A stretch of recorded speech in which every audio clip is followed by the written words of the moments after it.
So the question today is, do you eat based on what you're in the mood for? Now, if you're on keto, you're probably doing it for health reasons or to lose weight, so this doesn't really apply. But for those of you that are not on keto, what determines the motivation of what you eat?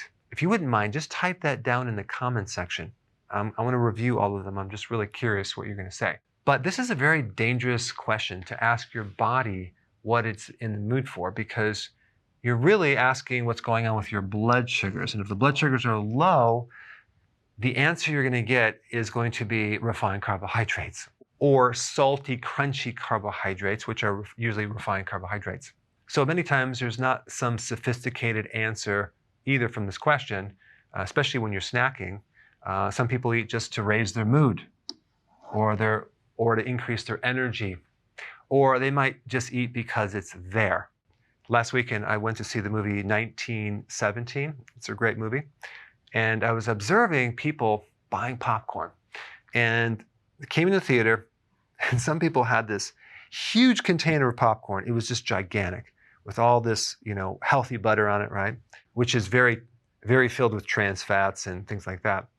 And they were just downing all this popcorn with all sorts of other additional junk food as well, not even thinking twice. So one of the things you want to do, if you go to a theater and you're going to do something like that, get the smallest container, or in your house, make sure you just don't have this junk food available, because if it's there, people just eat it. They don't really think anything else other than, I got to eat it because it's there.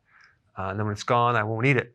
But there's nothing sophisticated going on other than that. Now, another interesting thing about salty, crunchy foods is in the Paleolithic times, salt was very scarce. Potassium in plant foods was more abundant. And an average person back then consumed a lot more vegetation. Even magnesium, they estimated it was like 600 milligrams of magnesium. And I think it was like over 11,000 milligrams of potassium from plants and root vegetables and all sorts of things.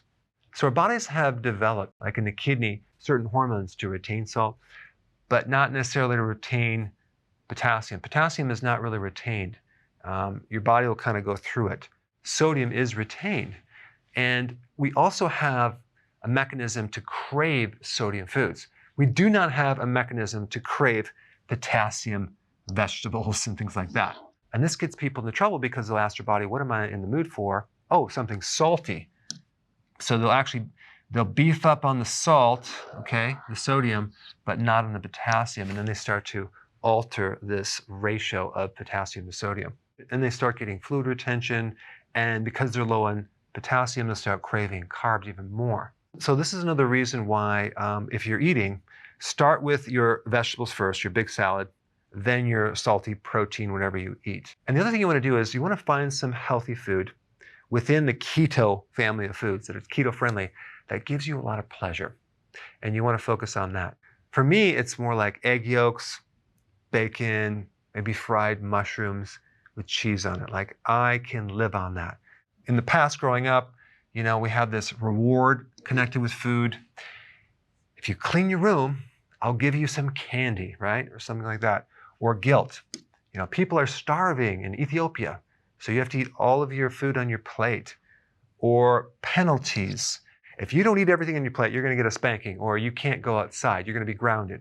Or for comfort. Let's say, for example, you're sick, right? And your grandmother comes over and, oh, let's give you some candy or a piece of cake or something like that. So people start developing all these weird things related to food.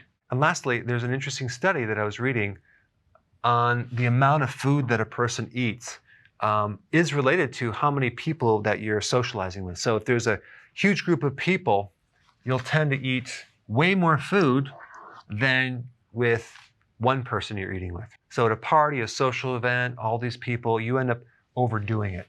Let's say you're starving and then you start eating and you have like mildly full and then you're full. Now you're satisfied, but you keep going until you're stuffed. And then you're completely bloated.